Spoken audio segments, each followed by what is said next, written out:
In the shadowed valleys of ancient Egypt, where the sands whisper secrets of forgotten empires, lies a tale that has chilled the spines of explorers, scholars, and dreamers for over a century. It begins in the year 1922. On a crisp November day in the Valley of the Kings, a remote necropolis carved into the sun-baked cliffs near Luxor, Howard Carter, a determined British archaeologist, stood before a sealed doorway, his heart pounding with anticipation. For years, he had chased rumours of a lost tomb, funded by the wealthy Lord Carnarvon, who now hovered nearby, his face etched with excitement and impatience. The air was thick with dust and the faint metallic scent of antiquity as Carter's team chiselled away the final barriers. Little did they know, they were about to unleash not just treasures of gold and jewels, but a legend that would echo through time, the curse of the Pharaohs. As the door creaked open, a rush of stale air escaped, carrying with it the breath of 3,000 years.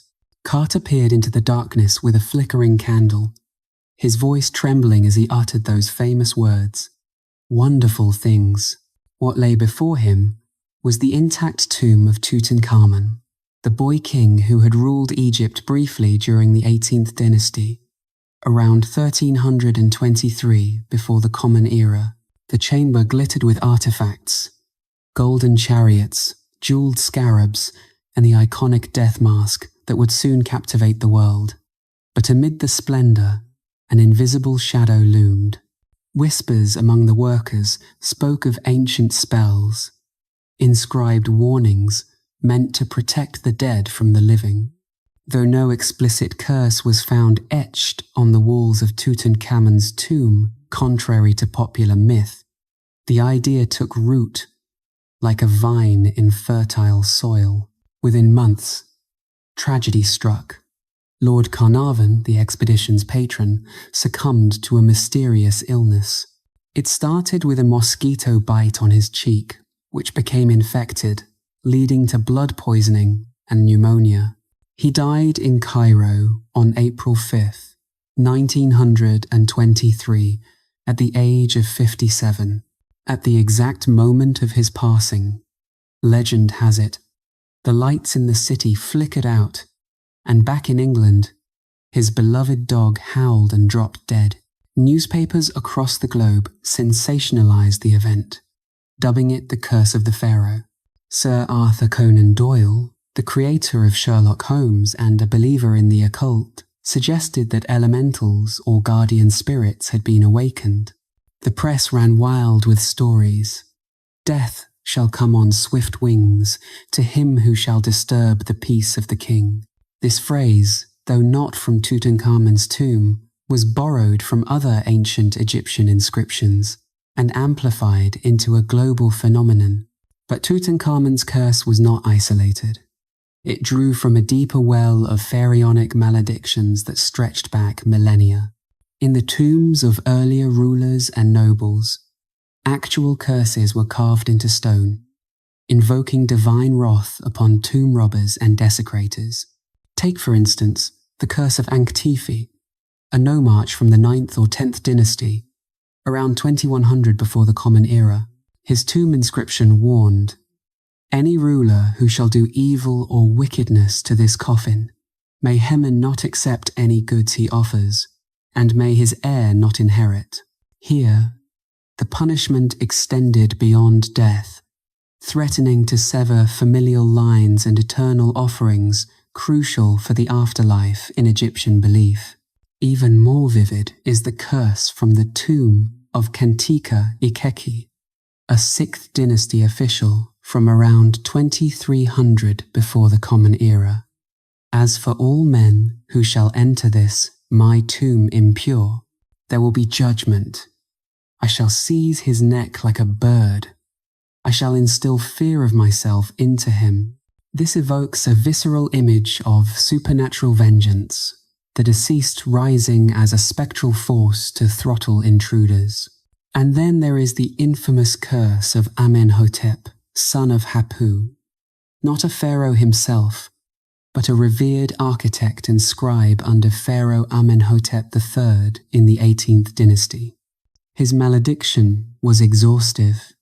"He who damages my tomb shall lose his earthly position and honor, be incinerated in a cauldron in execration rites, drown by sinking his boat, die hungry without an heir, without a proper funeral. His corpse shall rot away, and his bones disintegrate." Such curses blended physical torment with spiritual annihilation, drawing on gods like Osiris and Seth to enforce eternal justice. These ancient imprecations were not mere folklore. They reflected a profound cultural fear. Egyptians believed in Ka and Ba, the soul's components, and that disturbing a tomb disrupted the deceased's journey to the afterlife, inviting chaos. Tomb robbers, known as ghouls in local lore, had plagued these sites since antiquity. By the time of the New Kingdom, around 1500 to 1000 before the Common Era, pharaohs like Ramses II fortified their burials with traps, false passages, and yes, curses. Yet, the allure of gold proved irresistible. In modern times, these legends gain new life with each unexplained death linked to Egyptian artifacts. Consider the string of fatalities following Tutankhamun's discovery. George J. Gould, a wealthy American who visited the tomb, died shortly after from a fever. Aubrey Herbert, Carnarvon's half-brother, perished from blood poisoning 5 months later. Even Howard Carter's pet canary was reportedly killed by a cobra, a symbol of pharaonic power on the day the tomb was opened. In total, at least 11 people connected to the expedition died within a decade, fueling speculation. Conspiracy theorists pointed to black magic embedded in the tomb's seals or even radioactive elements in the stones. Fast forward to more recent cases that echo this ancient dread. In 2004, a German tourist stole a relic from the Valley of the Kings. Upon returning home, he suffered paralysis and died mysteriously. His son, convinced of a curse, returned the artifact to Egypt. In 2025, reports emerged of a similar incident.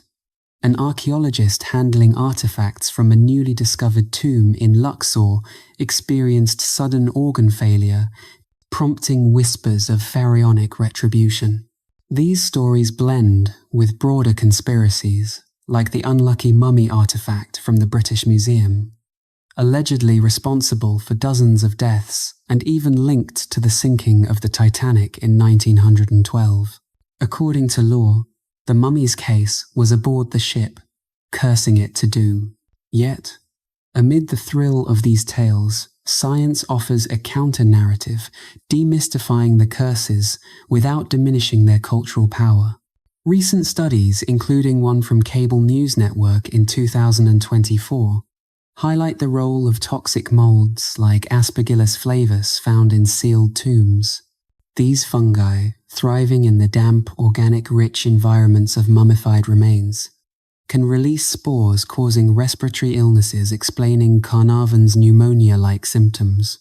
A 2024 analysis in Live Science examined mortality rates among the Tutankhamun team, concluding they were no higher than average for the era, attributing deaths to coincidence, poor hygiene, and pre-existing conditions. Further, forensic experts have debunked supernatural claims through computed tomography scans of mummies. In 2024, a study in the journal Wiley revealed that many cursed artifacts contained naturally occurring toxins from embalming resins or bacteria. The swift wings of death? Perhaps just the rapid spread of infection in an age before antibiotics. Even the Titanic link has been refuted. No Egyptian mummy was listed on the ship's manifest, per historical records. This balance between myth and reality enriches the pharaoh's legacy. Conspiracies persist because they tap into our fascination with the unknown ideas of ancient aliens embedding protective tech or secret societies guarding esoteric knowledge. A 2023 episode of Ancient Aliens, speculated that curses were encoded energy fields, while skeptics counter with psychological explanations. The nocebo effect, where belief in a curse manifests physical harm. As we delve deeper into Egypt's enigmas, remember that these curses were born from a civilization's reverence for the eternal. They remind us that history is not just facts, but stories that evolve, blending fear with wonder. The Valley of the Kings, with its 65 known tombs, still hides secrets perhaps more undiscovered pharaohs like Ramses VIII, whose resting place eludes us. In 2025, new excavations using ground-penetrating radar have hinted at hidden chambers, reigniting debates. Is it a curse waiting to strike, or merely the sands shifting to reveal truths? The curse of the pharaohs endures not as a literal spell, but as a metaphor for humanity's hubris in tampering with the past. It warns that some mysteries are best approached with respect, lest we invite our own downfall. As Howard Carter himself survived until 1939, perhaps the true power lies not in vengeance, but in the awe that keeps us searching. And so, the sands continue to whisper, drawing us into the heart of ancient Egypt's greatest riddle. If these tales of ancient warnings intrigue you, consider subscribing for more explorations into history's shadows, and don't forget to hit that bell for notifications on our latest dives into the unknown. The sun dipping low over the horizon at Giza, casting long shadows across the colossal stones that have defied time for over 4,500 years. These pyramids, especially the Great Pyramid of Khufu, stand as silent sentinels, their precise geometry hinting at knowledge far beyond what we attribute to ancient civilizations. But what if the hands that shaped them weren't entirely human? What if extraterrestrial visitors lent their advanced technology to these monuments, embedding secrets that modern science is only now beginning to unravel?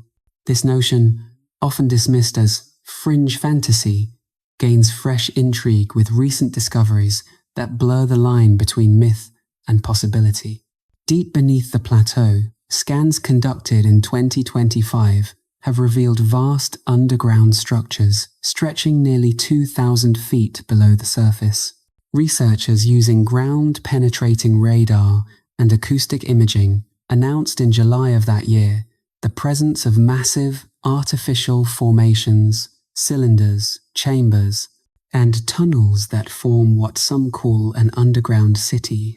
These aren't natural caves. Their symmetrical designs suggest deliberate engineering, predating even the pyramids above. Could this subterranean network be the remnants of an alien base, a launch pad for interstellar travelers who assisted in the pyramid's construction? Proponents of ancient astronaut theory argue yes, pointing to the pyramid's alignment with the constellation Orion, a celestial map that mirrors the layout of Giza's three main structures. The belt stars of Orion, they say, correspond exactly to the positions of Khufu, Khafre, and Menkaure, as if the builders were signaling to the stars. This Orion correlation, first popularized by Robert Bauval in the 1990s, has evolved with new data. In 2023, episodes of the television series Ancient Aliens revisited the idea, suggesting that the pyramids functioned as energy beacons or portals, harnessing cosmic forces unknown to us. The recent underground finds amplify this. Imagine alien engineers using anti-gravity devices to lift 2 million-ton blocks, stacking them with laser-like precision. Why else would the Great Pyramid's base be aligned to true north with an error of just 3/60ths of a degree? Or its sides measure almost identically, differing by mere inches over lengths of 755 feet? These feats, conspiracy theorists claim, exceed the capabilities of Bronze Age tools and human muscle alone. Adding fuel to the fire, a sequence of numbers etched inside the pyramid, 14285 repeats in mathematical patterns tied to the universe. This cyclic number, derived from 1 divided by 7, appears in ancient texts and modern physics, hinting at encoded knowledge. Could it be a cosmic code left by visitors from Orion? Elon Musk reignited this debate in 2020 with a tweet claiming aliens built the pyramids. And now, with the 2025 discoveries, his words echo louder. A March article in Marker reopened the theory, linking the underground anomalies to potential extraterrestrial involvement, especially since the structures align with magnetic anomalies detected by satellites. Yet, as tantalizing as these ideas are, science pushes back with grounded explanations that are equally captivating. Recent studies in 2025, published in Science Focus, detail how ancient Egyptians might have employed a long-lost branch of the Nile River to transport massive stones from quarries hundreds of miles away. This waterway, dubbed the Ahramat branch, was identified through satellite imagery and sediment analysis, revealing a 39-mile channel that once flowed right to Giza's doorstep. Boats laden with granite and limestone could have floated directly to the site, solving the logistics puzzle without invoking flying saucers.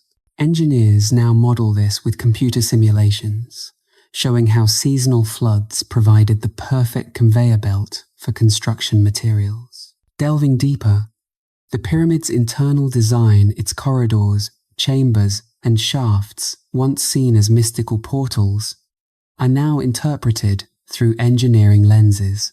The so-called air shafts in the king's chamber, pointing toward Orion and Sirius, might have served astronomical purposes for the pharaoh's soul, but practically, they could have aided in ventilation during building. A 2025 study in Rude Baguette proposes hydraulic systems at the Step Pyramid of Djoser, an earlier structure where water channels lifted blocks via counterweights and levers, extending this to Giza. Imagine a network of canals and reservoirs powering elevators that hoisted stones layer by layer. This hydraulic lift theory, supported by geophysical surveys, explains the pyramid's stepped core without needing alien tech. The underground city itself faces scrutiny. Experts clashing in Euronews debates from March 2025 argue it's not a metropolis, but a series of natural aquifers and quarries expanded by humans for storage or rituals. Zahi Hawass, former Egyptian antiquities minister, dismissed viral claims as sensationalism, emphasizing that ground-penetrating radar often misinterprets geological features. A YouTube analysis by archaeologist Flint Dibble in April 2025 broke down the data, showing how echo patterns could result from water-eroded voids rather than engineered halls.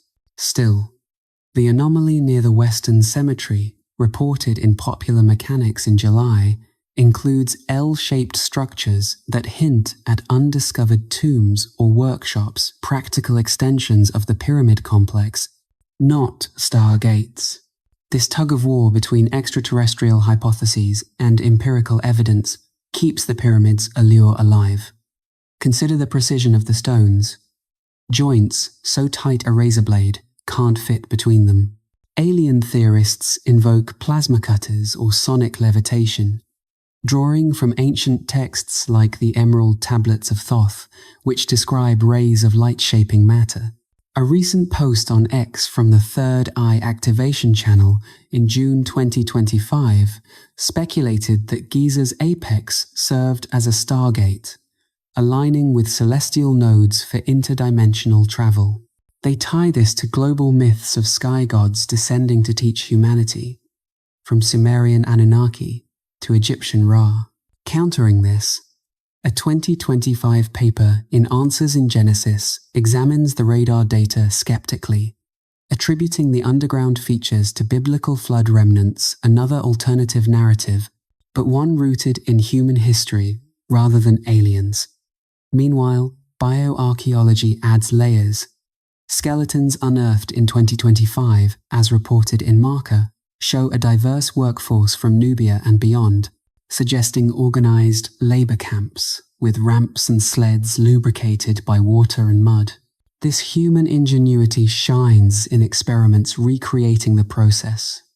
Teams in 2024 dragged replica blocks using these methods, proving feasibility without otherworldly help.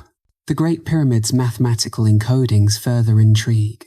Its height to base ratio approximates pi, and its coordinates match the speed of light when arranged certain ways. Coincidences that fuel numerology-based conspiracies. A Reddit thread from March 2025 on Graham Hancock's subreddit discussed these, linking underground structures to pre-flood tech, possibly Atlantean rather than alien. But mathematicians in a 2025 Daily Galaxy article clarify these as retrospective patterns. Ancient Egyptians excelled in geometry for practical reasons, like land surveying after Nile floods. Pushing boundaries. What if the pyramids were energy devices? Theorists like those in a 2025 YouTube video on hidden hieroglyphs claim internal resonances could generate power, akin to Tesla coils. New relieving chamber inscriptions. Revealed in June 2025 via infrared imaging, depict tools and rituals that some interpret as blueprints for acoustic levitation. Science responds with vibration studies. A 2025 experiment in Sustainability Times used sound waves to move small objects, but scaling to pyramid blocks remains improbable without massive energy sources. The Khafre Pyramid's 2025 scans, detailed in a Reddit post from June, uncovered internal voids that mirror those in Khufu. Alien advocates see portals, scientists see stress, relief spaces. A technical breakdown on YouTube from March 2025 by History for Granite dissected this, using 3D models to show how corbelled ceilings distributed weight, a purely mechanical innovation. As we probe these enigmas, the line between science fiction and fact thins. A 2025 conference at the Cosmic Summit promised unveilings of Giza's subsurface, with speakers blending archaeology and speculation. Their acoustic scans went viral, showing chambers that could house artifacts or, as conspiracists whisper, alien relics. Yet, an NPR report from August 2024 on Jose's hydraulics extends to Giza, proposing a 14 million gallon system hidden for millennia. This duality captivates, humans achieving the extraordinary or visitors accelerating progress. A X post from Michael Knight Marin in March 2025 noted Orion alignments dating back 12,000 years, aligning with Sphinx erosion theories. Geologists in a 2025 Archaeology magazine study confirm water erosion on the Sphinx, suggesting a wetter climate 10,000 years ago, potentially pushing civilization's timeline back, inviting questions of lost knowledge, perhaps seeded by stars. In the end, Giza challenges our understanding of history, whether built by Pharaoh's genius or guided by cosmic hands. The pyramids invite endless wonder. Each new scan, each debated anomaly, peels back layers, revealing not just stone, but the boundless curiosity of the human spirit or whatever else might have walked these sands. A colossal figure emerging from the desert rock, its gaze fixed eternally on the eastern horizon where the sun rises each day, as if guarding secrets buried in the sands of time. The Great Sphinx of Giza, with its human head and lion's body, has puzzled humanity for millennia, but its true age remains one of the most contentious riddles in archaeology. Traditional Egyptologists pin its creation to around 2500 before the Common Era, during the reign of Pharaoh Khafre, aligning it neatly with the 4th dynasty. Yet, A growing chorus of geologists and alternative researchers argues for a far older origin, pointing to patterns of water erosion that suggest the Sphinx witnessed a wetter, greener Egypt, perhaps even the cataclysmic end of a lost civilization like Atlantis. Let's dive into the heart of this debate. By examining the stone itself, the Sphinx is carved from layers of limestone, a material prone to weathering, and its body bears deep, vertical fissures that resemble gullies carved by flowing water. Geologist Robert Schoch, in his seminal work from the 1990s, was among the first to challenge the mainstream timeline. After studying the enclosure walls surrounding the Sphinx, Schoch concluded that these undulating erosion patterns could only result from prolonged exposure to heavy rainfall, not the wind-blown sand that has dominated the region for the past 4,500 years. He proposed a date between 7,000 and 5,000 before the Common Era, a time when the Sahara was a lush savanna dotted with lakes and rivers fed by monsoon rains. Fast forward to 2025, and new geological analyses have refined this hypothesis. A paper presented at the International Conference of Geoarchaeology and Archaeomineralogy in Sofia by Ukrainian scientists Vyacheslav Manichev and Alexander Parkhomenko pushes the envelope even further. Their study of the Sphinx's bedrock strata reveals differential erosion deeper on the western side, tapering eastward that aligns with ancient hydrological flows. They speculate an age up to 800,000 years, though they admit this is speculative, drawing on comparisons with similar formations elsewhere. This extreme dating echoes fringe theories, but is grounded in observable strata differences, where softer clay layers dissolved under water action, leaving pronounced vertical channels. Critics, however, counter with mechanisms like haloclasty, where salt crystals expand in cracks, exacerbated by dew or occasional rains. A 2025 update on Wikipedia's entry for the Sphinx water erosion hypothesis highlights research from the Getty Conservation Institute, emphasizing that atmospheric moisture alone could account for the damage over millennia. Lalgauri and colleagues argue that dew-driven salt crystallization mimics water erosion, creating those telltale gullies without needing ancient deluges.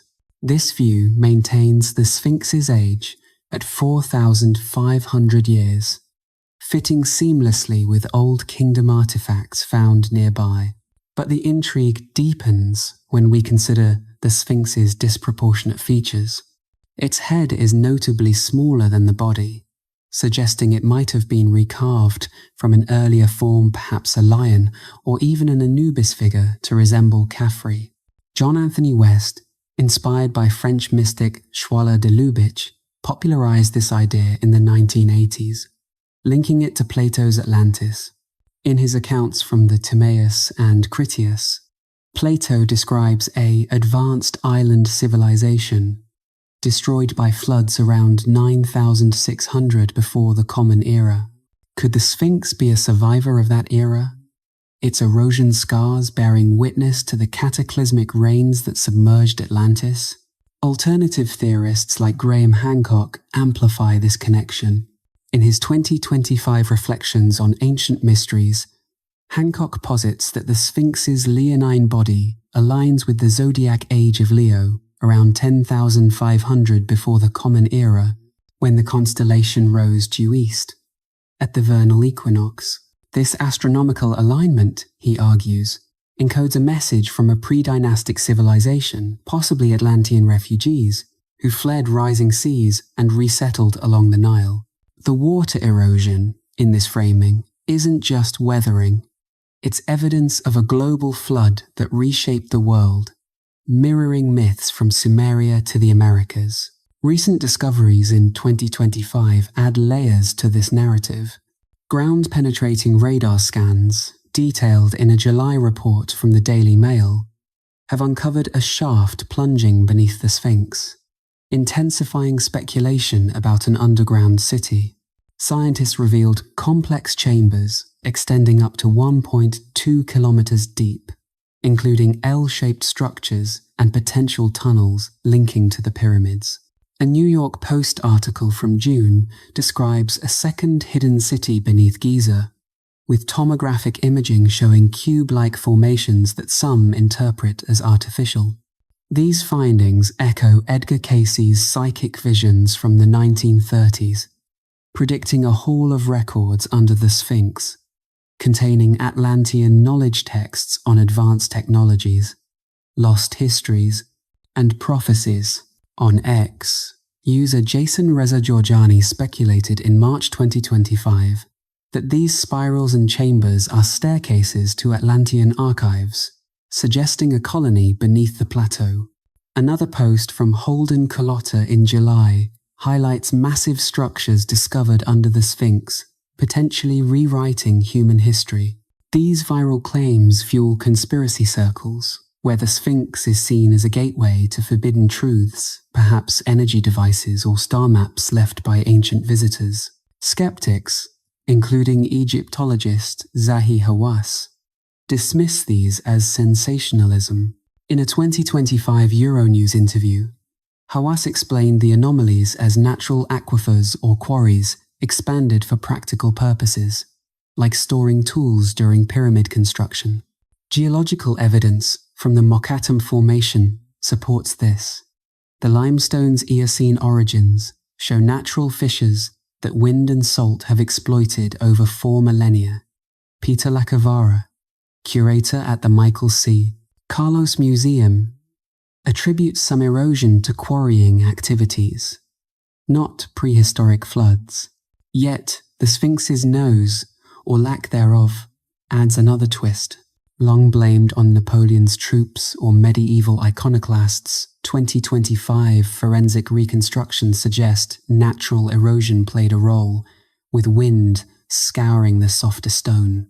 But if water erosion predates this, could the original face have been different, perhaps representing an Atlantean king? Theories abound. Some link it to Thoth, the ibis, headed god associated with wisdom and Atlantis in Hermetic texts.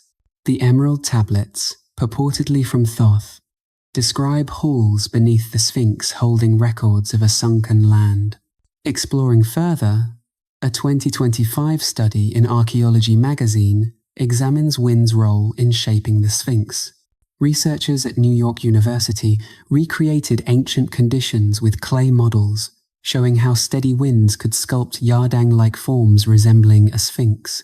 This origin story suggests the monument began as a natural outcrop, refined by human hands perhaps 10,000 years ago during a wet phase, then recarved in dynastic times.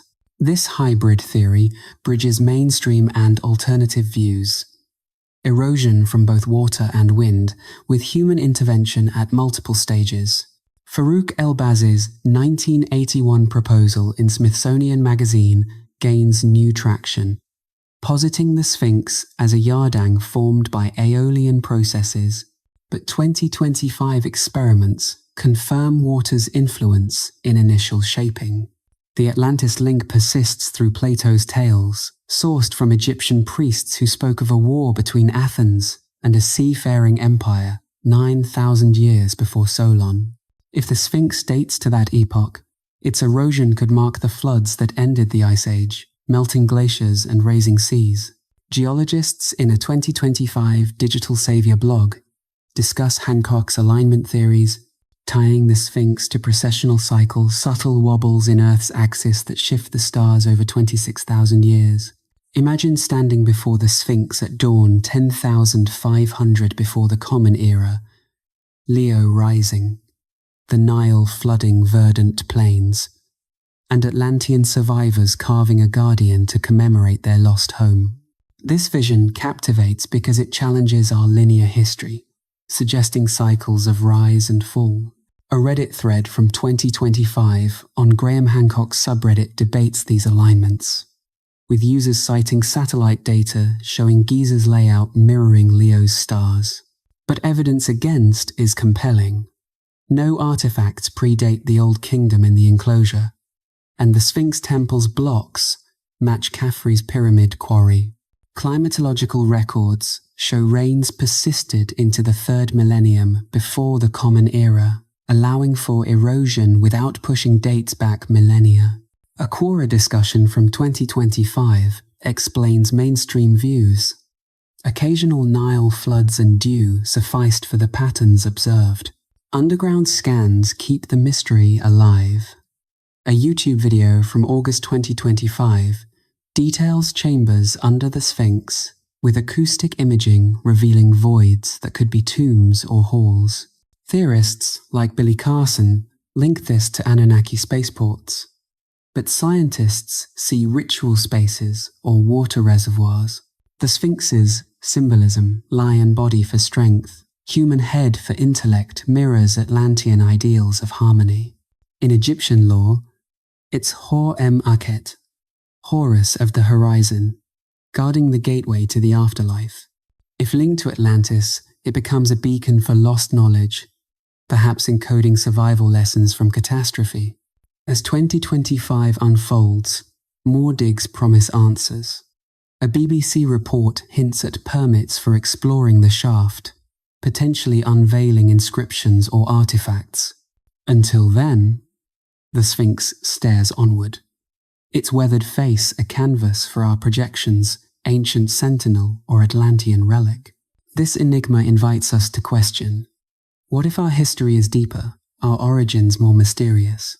The water erosion, once a fringe idea, now intersects with cutting-edge scans, blurring fact and fantasy. Whether 4,000, 500, or 12,000 years old, the Sphinx endures, whispering of worlds lost to time. Have you ever wondered how a civilization armed only with copper chisels and sheer determination could stack over 2 million stone blocks, some weighing as much as 80 tons, into a structure that pierces the sky at 146 meters? The Great Pyramid of Giza, built for Pharaoh Khufu around 4,500 years ago, defies modern engineering intuition, yet clues scattered across recent excavations and scans are piecing together a blueprint of ingenuity that rivals any sci-fi tale. Let's unpack this step by step, as if we're reverse engineering the process ourselves, blending ancient records with cutting-edge 2025 discoveries that reveal not just ramps and ropes, but perhaps even a sophisticated hydraulic network hidden in plain sight. Start with the raw materials. The pyramid's core is limestone quarried right on site, while the outer casing came from Tura across the Nile, and granite for inner chambers from Aswan, over 500 miles south. Transporting these behemoths was no small feat. Traditional theories posited overland sledges pulled by thousands of workers, lubricated with water to reduce friction, a method tested successfully in 2012 by Japanese researchers who moved a 1-ton block at 12 meters per minute. But 2025 brings a game changer. Satellite radar and geophysical surveys uncovered a lost tributary of the Nile, dubbed the Ahramat branch, snaking 39 miles right up to Giza's doorstep, as detailed in a January 2025 study from Insights Made in China. This ancient waterway, active during the Old Kingdom, allowed barges to float massive loads directly to the construction site, bypassing arduous overland hauls. Imagine fleets of reed boats loaded with granite obelisks, gliding on floodwaters, seasonal inundations turning the desert into a navigable highway. This riverine logistics solves one puzzle. But how did they lift the stones? Enter the ramp theories, evolving from simple straight inclines to more efficient designs. A straight ramp to the pyramid's apex would require an impractical volume of material, nearly as much as the pyramid itself. So archaeologists favour wrapping ramps that spiraled around the structure. Jean-Pierre Houdin's internal ramp hypothesis, proposed in 2007, gained traction with 2025 muon tomography scans confirming voids that could be remnants of such passages. In these scans, reported in Popular Mechanics in July 2025, an anomaly beneath the Western Cemetery hints at L-shaped access points, possibly ramps or shafts used to maneuver blocks inward as layers rose. But ramps alone strain credibility for the upper levels, where space tightens. Here's where hydraulic innovation enters the fray, transforming our view from brute force to clever mechanics. A groundbreaking August 2025 Facebook group post from archaeology enthusiasts highlighted a fresh discovery at Saqqara's Step Pyramid of Djoser, evidence of water channels and reservoirs that may have lifted blocks into the sky. Building on this, a July 2025 Sustainability Times article describes stunned archaeologists unveiling a secret corridor in the Great Pyramid, potentially part of a hydraulic system. Picture this: canals fed by the Nile, pumping water into counterweighted elevators. Levers and sluices control the flow, raising platforms laden with stones. French architect Jean-Pierre Baron, in his 2024 simulations, modelled such a setup for Djoser, where water pressure from elevated tanks propelled blocks upward via piston-like mechanisms, efficient enough to build the 146-metre Khufu in 20 years with a workforce of 10,000. Scaling this to Giza, consider the pyramid's subterranean chamber and descending passage. Long thought ceremonial but now speculated as part of a water management network. Geophysical data from March 2025, as per Reed Multiplex, shows vast underground voids, cylinders and tunnels that could store water for hydraulic lifts. These aren't random. Their alignment suggests engineered reservoirs, perhaps connected to the Akhamat Nile branch. A YouTube breakdown from April 2025 by Inside Archaeology explains how seasonal floods filled these, creating pressure to elevate stones without endless ramps. This hydraulic edge explains the precision, blocks fitted with tolerances under a millimeter, as if machined. Yet, whispers of something more exotic persist, conspiracies suggesting anti-gravity tech or levitation aids. Ancient texts like the pyramid texts describe gods lifting stones with words or rods, fueling theories of sonic or magnetic levitation. In 2025, a viral YouTube video from July claims the anomaly near the pyramids is an ancient portal, perhaps a device for defying gravity. Proponents cite Herodotus's accounts of machines made of short wooden planks that lifted tiers effortlessly, interpreting them as energy fields. Graham Hancock's followers on forums speculate Atlantean crystals or alien anti-grav pods, tying into the Orion alignment where cosmic energies supposedly aided construction. Sciences de Mur, favoring human innovation.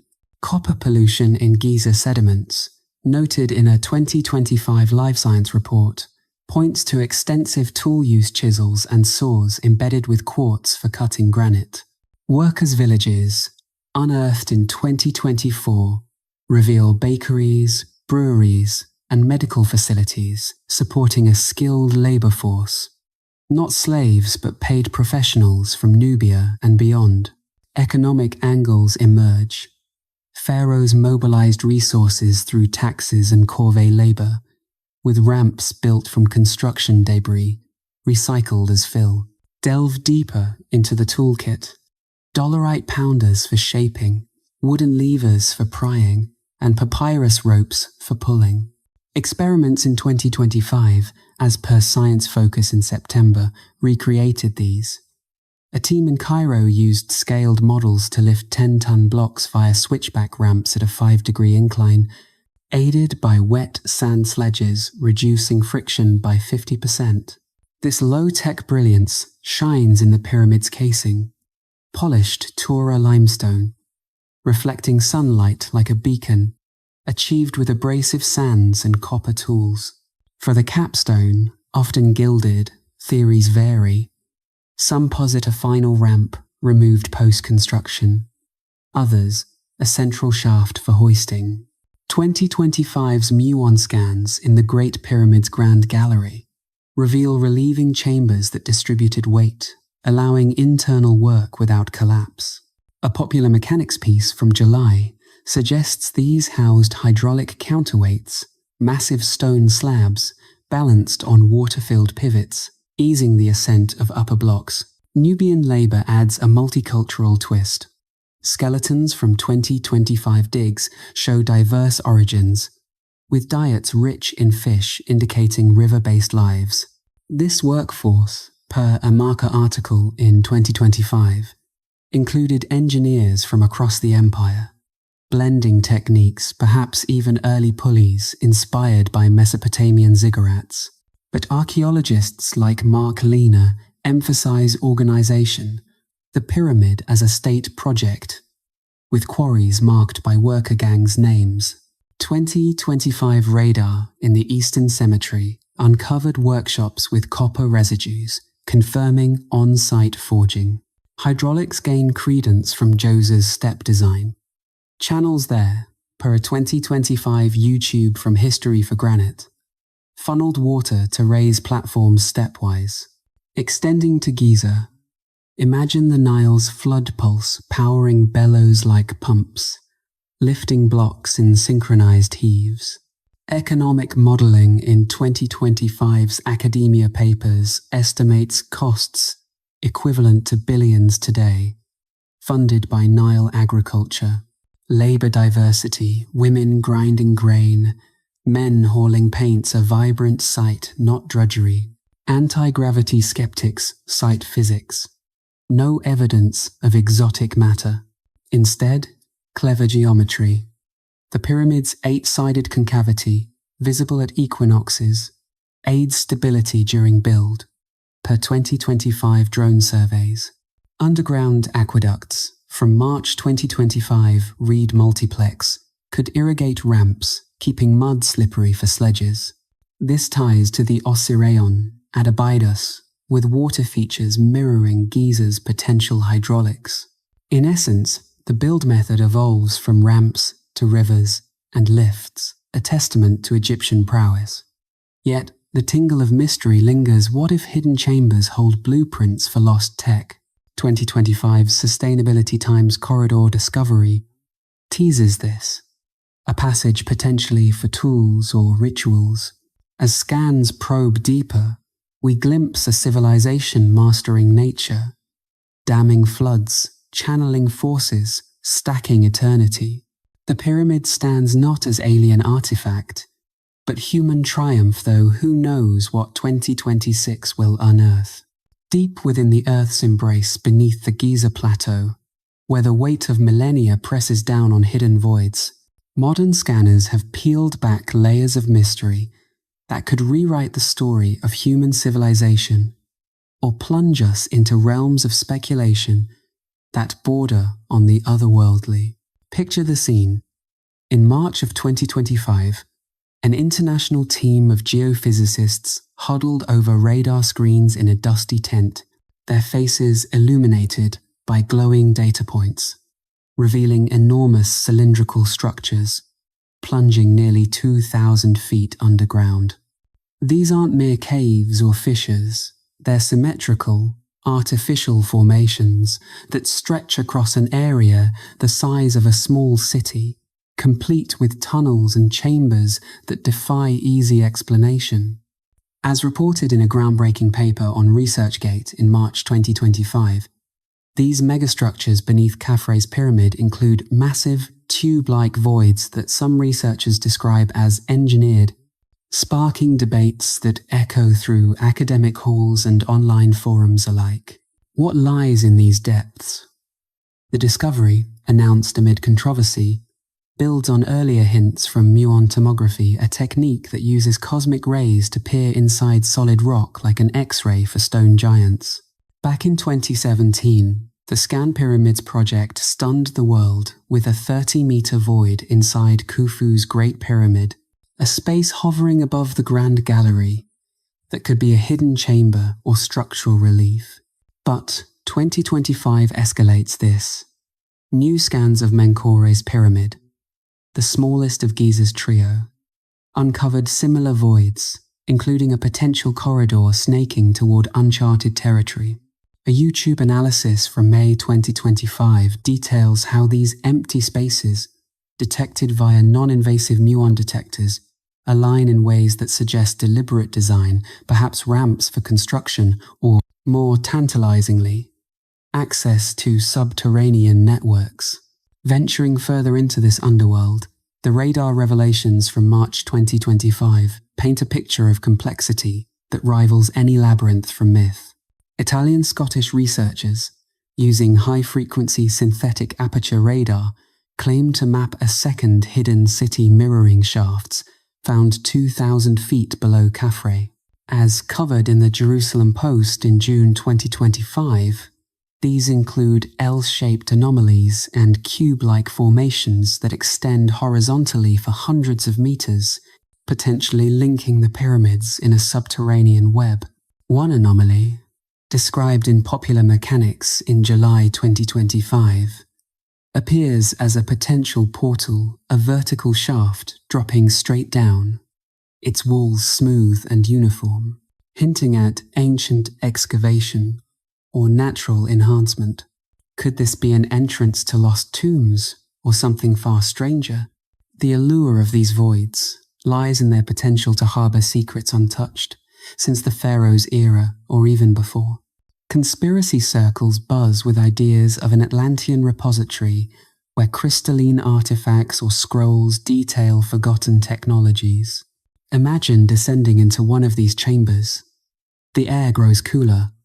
Echoes bounce off walls, inscribed with hieroglyphs not seen in dynastic records, revealing maps of star systems or formulas for energy manipulation. A Reddit thread from March 2025 on Graham Hancock's subreddit exploded with speculation. Users linking the cylindrical structures to ancient energy conduits, perhaps resonators that amplified pyramid power for rituals or communication with the gods or extraterrestrials. This ties into broader theories, the voids as gateways to other dimensions where time folds and realities intersect, fueled by the pyramid's alignment with cosmic constants. Delving into the Menkare void specifically, 2025's findings suggest it's not isolated. Scans show it connecting to a network beneath the plateau, possibly flooded passages that once channeled Nile waters for rituals or cooling. A Euronews report from March 2025 quotes experts clashing over this underground city, with some envisioning vast halls filled with mummified priests or golden relics from a pre-flood era. What if these spaces held the true burial of Khufu, his sarcophagus relocated to evade robbers, or archives chronicling interactions with advanced beings? The anomaly near the pyramids, per Popular Mechanics, measures deep enough to house entire structures, evoking visions of crystal-lit caverns where echoes of ancient chants linger. Yet, amid the whispers of portals and lost worlds, science anchors us with pragmatic interpretations. These voids, argue geologists, serve structural purposes, empty spaces to distribute the pyramid's immense weight, preventing collapse under millions of tons of stone. The 2017 Big Void in Khufu, revisited in Smithsonian Magazine in 2024, is likely a construction ramp remnant or a stress relief chamber. Its angled position, supporting the corbelled roof, extending this to the plateau's underworld. The cylindrical formations could be ancient quarries expanded for limestone extraction, their shapes resulting from tool marks and natural erosion rather than otherworldly design. A 2025 Answers in Genesis article dissects the radar data skeptically, attributing the city to biblical flood deposits, layers of sediment creating voids through dissolution. Zahi Hawass, in the Jerusalem Post piece, calls the claims impossible, insisting ground-truthing actual digging is needed, as radar often misreads density variations from water pockets or faults. Indeed, the Mokattam limestone's karstic nature, prone to caves, explains many anomalies without invoking hidden metropolises. Consider the practical. These underground features might have stored tools, housed workers, or served as water reservoirs during builds. A Reed Multiplex post from March 2025 notes the void's alignment with ancient Nile branches, suggesting aqueducts for irrigation or flooding control, vital in a floodplain society. Muon scans, non-invasive and precise, confirm no metallic artifacts, ruling out UFO remnants, but hint at organic materials like wood beams from construction scaffolds. The controversy peaks with the hidden city claims. A YouTube video from March 2025 questions the tech. Synthetic aperture radar penetrates deep, but can artifact from surface clutter. Critics point to past hoaxes, like the Osiris shaft, a water-filled tunnel under the plateau explored in 2024, revealing nothing but Old Kingdom pottery. Yet, proponents counter with flooded tunnels under Khufu, mentioned in ancient sources like Herodotus, who described subterranean lakes and islands for pharaoh burials. Envisioning descent. Equipped with submersible drones in 2025, teams probed these watery voids, capturing footage of submerged walls etched with faint carvings, perhaps ritual symbols or maps. Speculation runs wild. A gateway to the Duat, the Egyptian underworld, where souls journeyed post-mortem. Or, in conspiracy lore, entrances to Agartha, a hollow earth realm housing advanced survivors from cataclysms. Balancing this, geophysical models in 2025's Sustainability Times simulate the voids as natural sinkholes stabilized by ancient engineers, their L-shapes from collapsed quarries. No evidence of treasures, but pollen analysis from core samples hints at prehistoric vegetation, tying to wetter climates that eroded the Sphinx. The Menkora void, per the YouTube from May, extends horizontally, possibly a queen's chamber or cache for afterlife goods. Linking to Khafre's depths, it suggests a plateau-wide system practical for defense against floods or robbers. Conspiracies evolve. A Daily Mail report from July 2025 speculates the portal anomaly as a stargate, its depth aligning with ley lines for energy flow. Users on X in June 2025, like one from a history buff, tied it to UFO sightings over Giza, claiming voids house-crashed craft. Science persists. CT scans of plateau rock in 2025 reveal no anomalies beyond geology. Hawass plans excavations for 2026, promising clarity. These voids beckon like unopened letters from antiquity, structural necessities, or portals to enigmas. As drones delve deeper, we teeter on revelation's edge, where fact and fantasy entwine beneath Giza's sands. Ponder the implications. If artificial, who built them? Pre-dynastic engineers or lost civilizations? A 2025 conference paper suggests acoustic properties, voids resonating at frequencies, matching ancient chants, perhaps for healing or divination. Or consider environmental angles, voids as ancient aquifers, sustaining Giza's builders. Sediment studies show Nile silt filling some, dating to 4000 before the Common Era. The Big Void's mystery endures. Angled at 30 degrees, it could vent gases from embalming or align with stars for soul ascent. 2025 muon refinements map its edges sharper, hinting at artifacts within wooden boats or statues.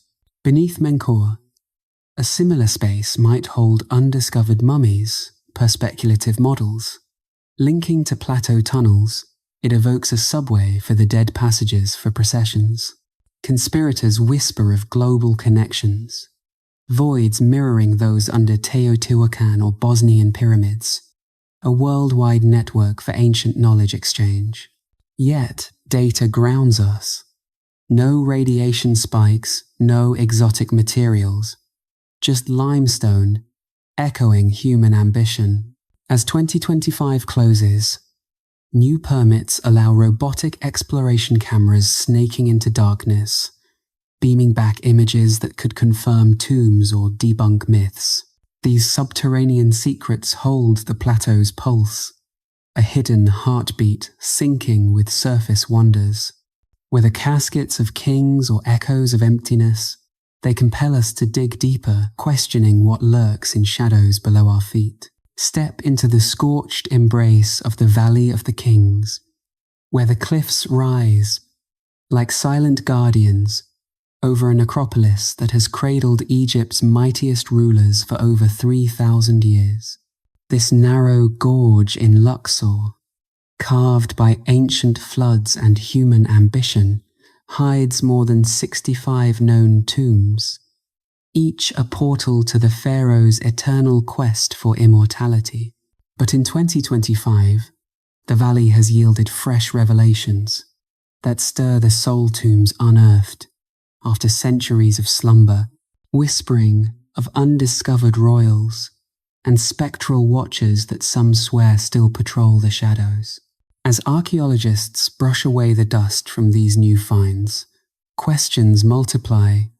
Are these the final resting places of forgotten kings, or gateways where the veil between life and death thins, allowing ancient spirits to linger? The year 2025 dawned with a seismic announcement from Egypt's Ministry of Antiquities, the discovery of a pharaoh's tomb near the Valley of the Kings, the first such royal burial, uncovered since Howard Carter's legendary breach of Tutankhamun's sanctuary in 1922. Reported by the New York Times on February 21, 2025, this limestone chamber belongs to an unidentified ruler from the New Kingdom era, its walls adorned with vivid frescoes depicting journeys to the afterlife. Excavators, led by a joint Egyptian-American team, stumbled upon it during routine surveys in the Dra Abu El Naga necropolis, a hillside adjacent to the main valley. The tomb's entrance, sealed by a massive stone slab, concealed a corridor lined with Ushabti figures, miniature servants, meant to toil for the deceased in the beyond. Inside, artifacts like golden amulets and a sarcophagus fragment hint at a high-status occupant, possibly a lesser-known pharaoh from the 18th dynasty.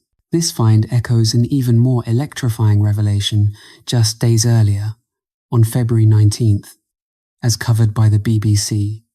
The last undiscovered royal tomb of the Tutankhamun dynasty, potentially that of Thutmose II, a pharaoh who ruled briefly around 1492 before the Common Era. Thutmose II, husband to the formidable Hatshepsut, had long eluded searchers, his burial site a puzzle amid the valley's honeycomb of shafts. The tomb, designated KV-67, or something similar in the valley's numbering system, emerged from beneath a debris pile during geophysical mapping. Initial probes revealed a descending staircase leading to chambers with cartouches bearing Thutmose's name, alongside offerings of mummified animals, cattle and geese, symbols of sustenance for the afterlife. As detailed in Ancient Egypt Alive's February 26th article, this could be Egypt's greatest discovery since Tutankhamun, offering insights into the turbulent succession battles of the 18th dynasty. These breakthroughs aren't isolated. May 2025 brought news of 3 additional tombs in Dra Abu El Naga, dating back over 3,000 years.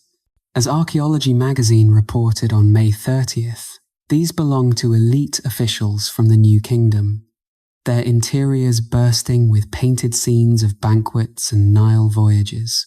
One tomb, belonging to a vizier named Amenemopet, features a false door, a symbolic portal for the K-spirit to pass between worlds carved with incantations invoking Osiris.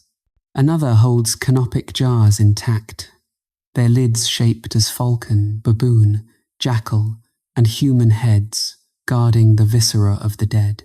These discoveries, unearthed by a Polish-Egyptian mission, expand our understanding of the valley's extended necropolis, where not just kings but courtiers sought eternal repose. Amid these tangible treasures, the valley's ethereal side captivates tales of lingering souls that some dismiss as folklore, others embrace as evidence of an unseen realm. Visitors to KV-17, the tomb of Seti I, report chills and whispers in the long corridors, where murals of the Book of Gates depict the sun god Ra battling serpents in the underworld. In 2025, a team from the Ancient Egypt Archaeology Fund, wrapping up their May fieldwork, documented anomalous electromagnetic readings in several tombs, spikes that coincided with reports of shadowy figures glimpsed at dusk. Salima Ikram, a renowned Egyptologist, noted in their May 21st update how these could stem from natural radon gas or psychological suggestion. Yet locals swear by stories of Pharaohs' bar spirits, bird-like essences fluttering through the valley, guarding against intruders. Such phenomena fuel speculation.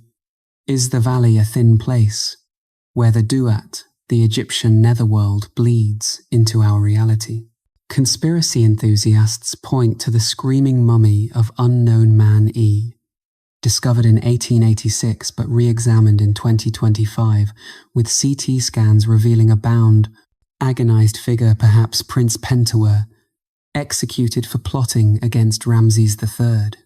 A study finds article from 2024, updated with 2025 data, suggests his eternal scream is a curse manifest, his spirit trapped in torment.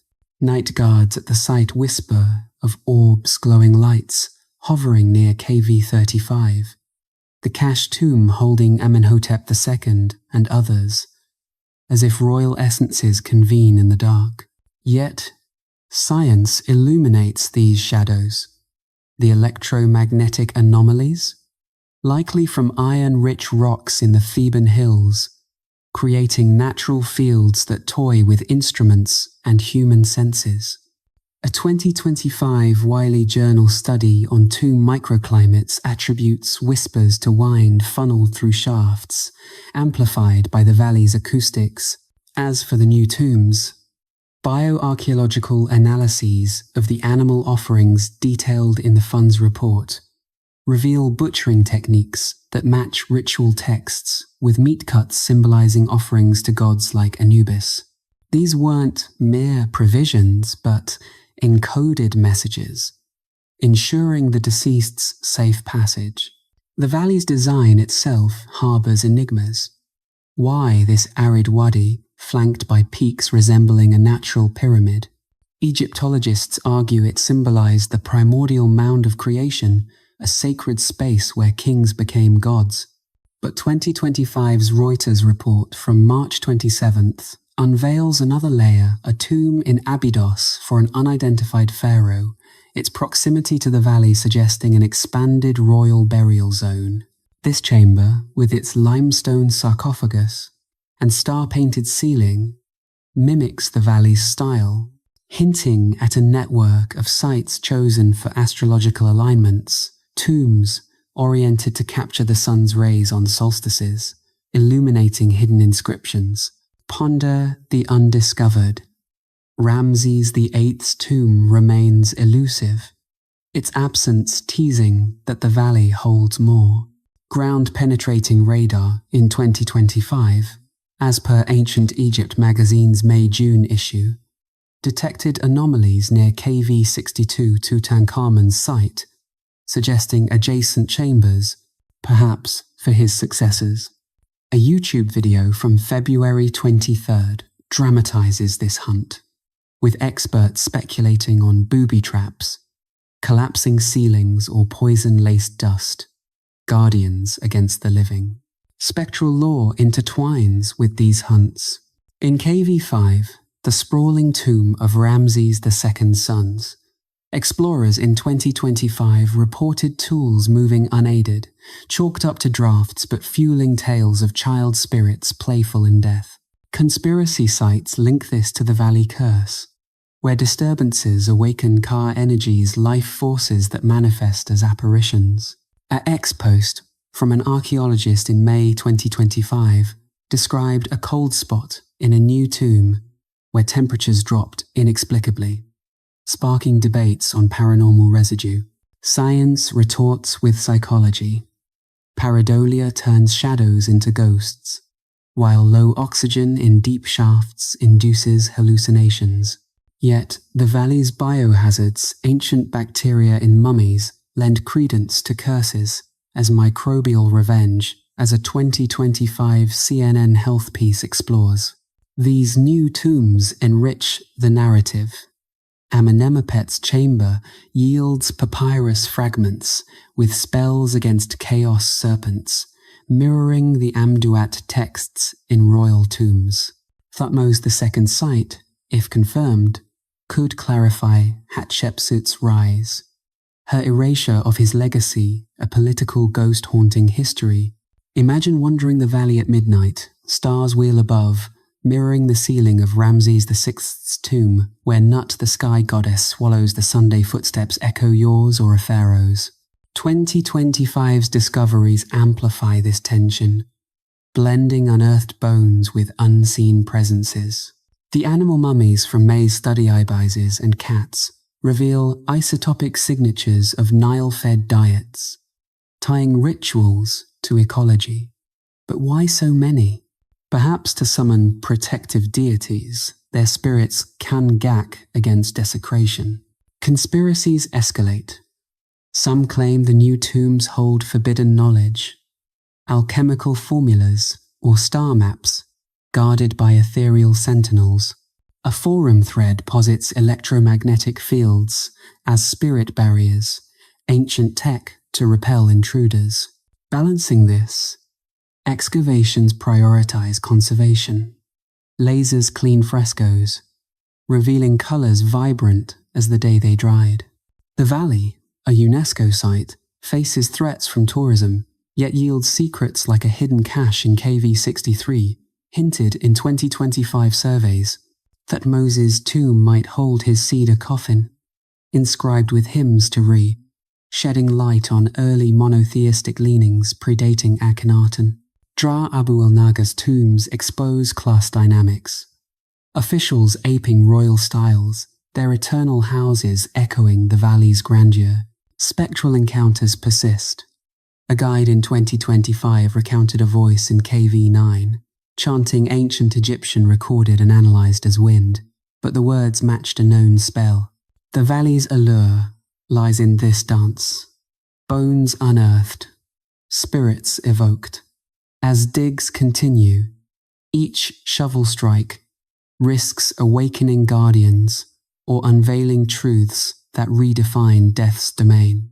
2025's Hall Thutmose, the unidentified pharaoh, elite tombs promises more. DNA from mummies could link to modern Egyptians, humanizing the ethereal.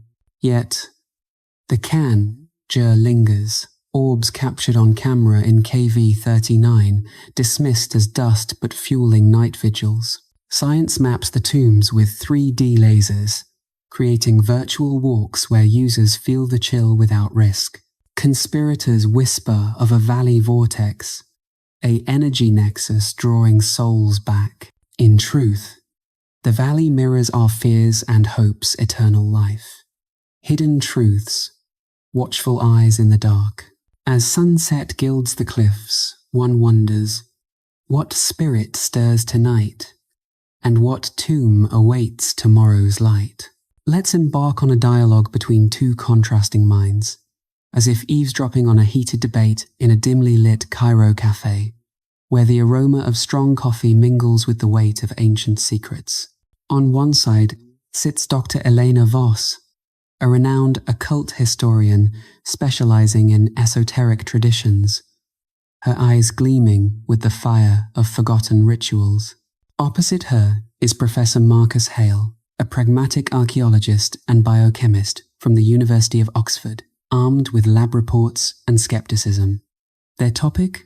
The infamous curse of Amenhotep, son of Hapu, not a pharaoh himself, but a deified genius whose warnings etched in stone continue to haunt modern explorers. As they spar, we'll uncover layers of magic, coincidence, and science, peeling back the veil on whether these ancient words wield real power or merely echo human fears. Dr. Voss leans forward, her voice a whisper laced with intrigue. Professor, let's start with the man himself. Amenhotep, son of Hapu, born around 1430 before the Common Era, wasn't royalty, but he might as well have been. As chief architect under Pharaoh Amenhotep III, he oversaw monuments that still defy explanation: the Colossi of Memnon, those colossal statues that once sang at dawn. After death, he was worshipped as a god of wisdom, his statues in temples receiving offerings for centuries. But his curse? That's where the real sorcery begins. Inscribed on his funerary statues and tomb walls in Thebes, it reads like a litany of doom.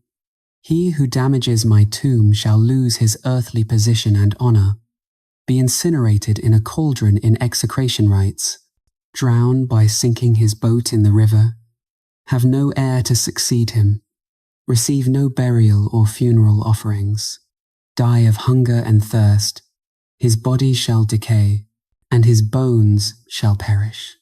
Imagine that every facet of existence shredded, from social standing to physical remains. This was an idle threat. It invoked the gods, binding the violator in a web of divine retribution. Professor Hale chuckles, stirring his coffee with deliberate calm. Elena, you're painting a vivid picture, but let's ground this in reality.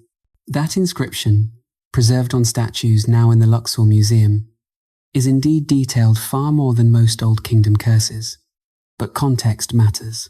Amenhotep lived in the 18th dynasty, a time when curses evolved from simple warnings to elaborate spells, reflecting society's growing complexity. These weren't aimed at common thieves, but at rivals or officials who might desecrate for political gain. The cauldron incineration references execration rituals, where enemies' names were burned in clay pots to symbolically destroy them. It's psychological warfare, not literal magic. And as for harm, no archaeologist handling his artifacts has burst into flames or drowned mysteriously. In fact, his tomb in Cornet Marais was looted in antiquity, yet no record of cursed looters exists. Coincidence, not causation. Voss counters swiftly, her fingers tracing invisible hieroglyphs in the air. Ah, but that's where the subtlety lies. Ancient Egyptians believed in Heka magic as a fundamental force, woven into creation by the gods. Amenhotep, deified post-mortem, embodied that. His curse links to Seth, the chaos god, symbolized by donkeys and storms, implying violators face not just death, but eternal disorder. Think of the donkey curse variants in other tombs, threatening sexual assault by a donkey Seth's animal, to humiliate the soul forever. Amenhotep's version amplifies this. Rotting corpses deny the afterlife, as mummification was key to resurrection. In 2025, with new infrared scans of his statues revealing faded incantations, we're seeing layers we missed. A June article on Medium details similar curses, including one from a vizier invoking blood-chilling judgment. What if these words, spoken aloud, activated energies? Modern parapsychologists experiment with sound frequencies from ancient chants, finding they alter electromagnetic fields. Could that be the magic at work? Hale nods thoughtfully. but his tone sharpens. Fascinating, but let's dissect with science. Those incantations? Chemical analysis of tomb residues shows natron and resins used in mummification could release toxic fumes over time. Hydrogen sulfide or formaldehyde derivatives that cause hallucinations or respiratory issues. A 2024 study in Wiley's Journal of Archaeological Science examined similar curses and found correlations with biohazards, aspergillus fungi in sealed spaces, producing aflatoxins that mimic curse symptoms like organ failure. For Amenhotep's site, exposed to Nile floods, waterlogged conditions bred bacteria. No supernatural link, just bad air. And the donkey motif? Cultural symbolism, not spellcasting. Seth represented disorder, so curses invoked him to scare off desecrators in a superstitious society. Voss smiles slyly, leaning back. But coincidences pile up, don't they? Take Walter Bryan Emery in 1971. He unearthed a statue of Osiris near Amenhotep's influence zone in Saqqara and died of paralysis the next day. Echoes of Amenhotep's bone perishing. Or Zahi Hawass's own tales in 2025 interviews, where moving artifacts from Qom Abu Bilo led to family illnesses, which he half-jokingly attributes to curses. Wikipedia's 2025 updates on pharaoh curses now include demotic examples tied to Amenhotep-like figures, where petitions to gods curse enemies with rotting flesh. Imagine, these weren't passive. They were active invocations, like voodoo dolls but in stone. A ResearchGate paper from February 2023 links demotic curses to Amenhotep's cult, suggesting his deification amplified their potency. Followers believed his car spirit enforced them across time. Hale interjects, his voice steady. Those stories? Selective memory. Emery was elderly. Hawass's anecdotes lack controls. The ResearchGate piece? It discusses a papyrus, Curse of Artemidora, but ties to Amenhotep are tenuous, more about general petitionary magic. Science shows no statistical spike in deaths among Egyptologists versus other professions. A 2024 Today I Found Out article debunks pharaoh curses broadly, noting how media hype post-Tutankhamun created the myth. For Amenhotep, his statue's inscriptions were protective formulas, common in Middle Kingdom tombs, evolving from Old Kingdom threats, like Kentika Ikehi's seize his neck like a bird. No evidence of harm. In fact, handling his relics has advanced knowledge without incident. The conversation heats up as Voss presses. Yet, the psychology is potent, the nocebo effect, where belief in a curse manifests symptoms. Egyptians harnessed that. Curses as self-fulfilling prophecies. Amenhotep's detailed punishments: drowning, starvation, airlessness, targeted core fears, loss of legacy in a lineage-obsessed culture. In 2025, with AI reconstructing faded texts on his Theban tomb fragments, we're decoding nuances. One variant invokes Amun to disintegrate bones, linking to osteological remains showing unusual decay in cursed sites, perhaps intentional salting to accelerate rot as a ritual enforcement. Hale counters with data. AI reconstructions are tools, not proof. Oste decay, natural taphonomy in humid tombs. A Penn Museum expedition piece from the 80s, updated in 2025 archives, traces curse myths to Victorian sensationalism, not ancient efficacy. Amenhotep's curse mirrors others. Ankhtifi's air denial, or the hippopotamus. Scorpion threats in pyramid builders' tombs. All symbolic, enforcing social norms.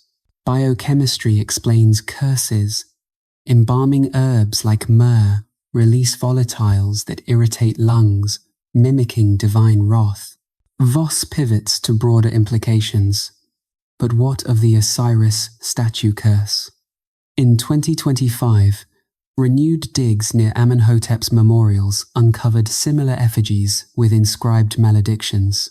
If his curse protected not just his tomb but his legacy, perhaps it extends to all who mishandle Egyptian heritage. Think of the unlucky mummy in the British Museum, linked to death since the 19th century. Coincidence? Or Heka at play, where words become reality through collective belief? Hale smiles wryly. The unlucky mummy? Proven folklore. No curse inscription. As for Osiris links, those are votive, not maledictory. 2025's Wiley study on mummification chemistry shows resins preserving bodies could leach toxins, explaining illnesses in handlers' simple exposure, not magic. Amenhotep's deification made his words revered, but harm absent. His curse was a deterrent, effective in a God-fearing era, but harmless now. Their exchange circles back, Voss musing on quantum observer effects, belief-shaping outcomes, while Hale insists on empirical testing. Test a curse? Ethical nightmare, he says. But lab simulations show no supernatural residue. Voss concludes with a spark. Perhaps that's the true magic curses enduring in our minds, protecting history through fear. This back and forth reveals Amenhotep's curse as a masterpiece of psychological engineering, blending terror with theology. Whether protective spell or clever coincidence, it captivates, urging us to wonder. In handling ancient words, do we risk invoking their power, or merely our own imaginations? To expand, consider parallels. The donkey curse, per a 2024 Study Finds recap, threatens Seth's violation, amplifying humiliation. Amenhotep's version sophisticates this, targeting elite fear's loss of status in a hierarchical society. Recent 2025 finds in Luxor, a statue fragment with partial curse text per Al Jazeera reinforces his influence, showing variants invoking river gods for drowning. Science's riposte, fungal spores in tombs, per CNN 2024 cause curse ailments real but mundane. Yet, anecdotes persist. A 2025 digger near his site, suffering unexplained rash, dismissed as allergy but fueling whispers. The curse's structure, progressive destruction from social to physical mirrors, Egyptian cosmology, where Ma'at, order, opposes Isfet, chaos. Violators tip the balance, inviting divine correction. In demotic scripts tied to his cult, per UCLA's 2023 encyclopedia, curses evolve to personal petitions like Artemidora's, cursing foes with decay, echoing Amenhotep's bone perishing. Conspiracies link it to broader magic. Hermetic texts attribute him alchemical knowledge, his curse a formula for soul binding. But Hale's view prevails in labs. No measurable effect, just cultural artifact. Voss argues belief's power. Placebo studies show mindset alters physiology. Curses as ancient biohacking. Their debate leaves us pondering. In a world of quantum uncertainties, could ancient words entangle fates?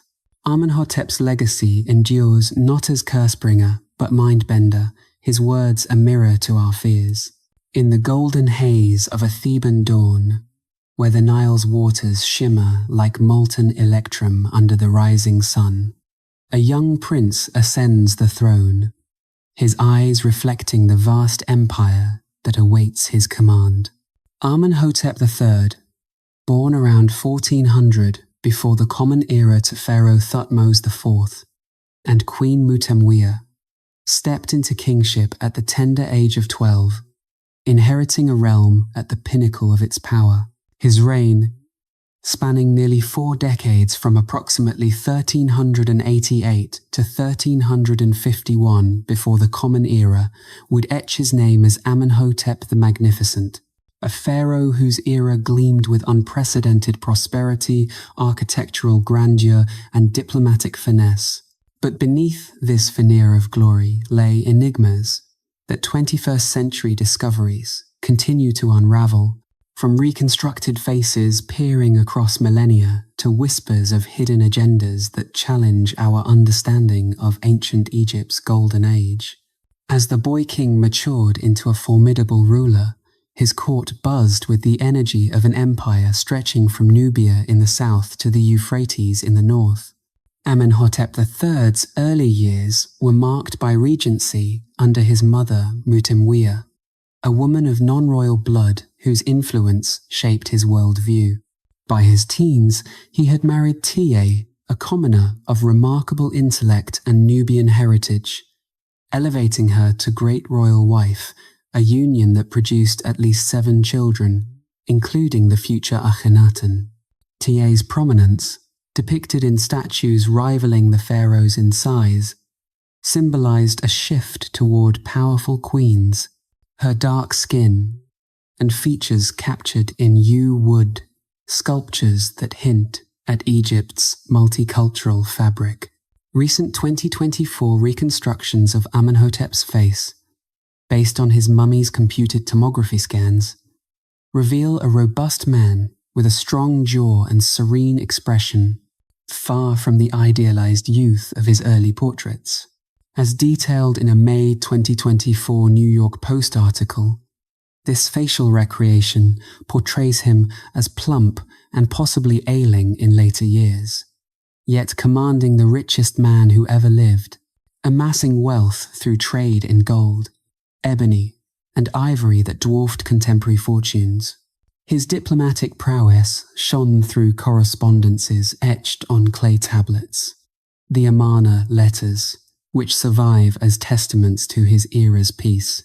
Amenhotep III exchanged gifts with Babylonian kings and Mitanni princesses, marrying foreign brides like Gilu-Kepa to seal alliances, his harem swelling with over 300 women. This golden age saw Egypt's economy flourish, with tributes flooding Thebes from vassal states. He commissioned over 250 statues of himself, many colossal, scattering them across the land as symbols of divine kingship. The Luxor temple, expanded under his watch, featured pylons and courts adorned with scenes of his divine birth, legitimizing his rule as son of Amun-Ra.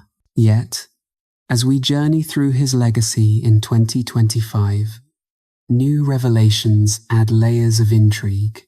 In September 2025, the Egyptian Museum in Tahrir unveiled a permanent exhibition of murals from Amenhotep III's palace at Malkata, restored fragments depicting lush gardens, Nile scenes, and the pharaoh in triumphant poses.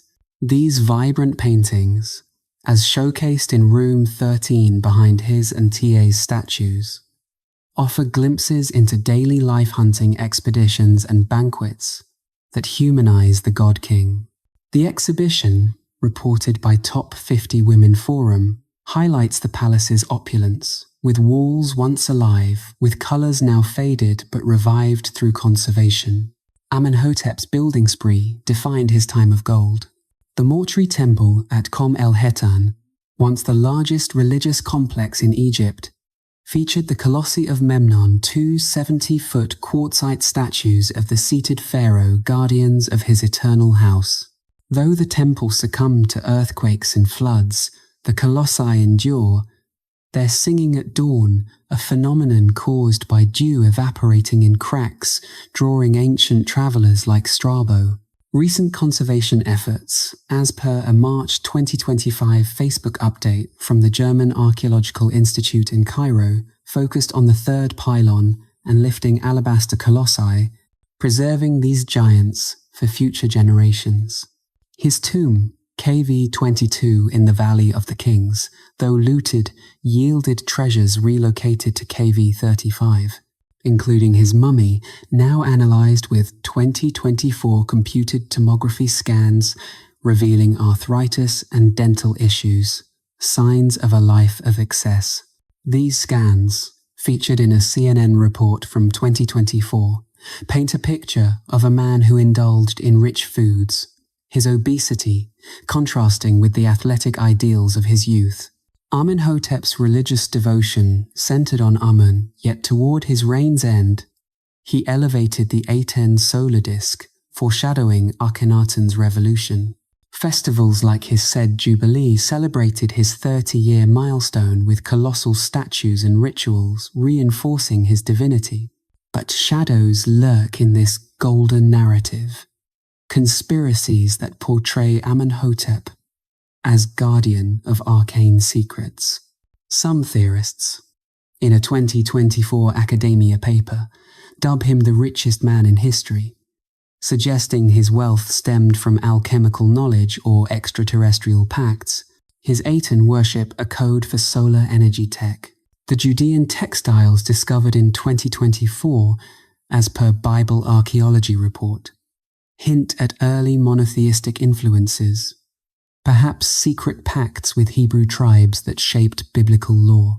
His dazzling Aten city, explored in a Penn Museum expedition magazine, reveals blue-painted pottery, suggesting ritualistic uses, possibly for hallucinogenic ceremonies unlocking divine visions.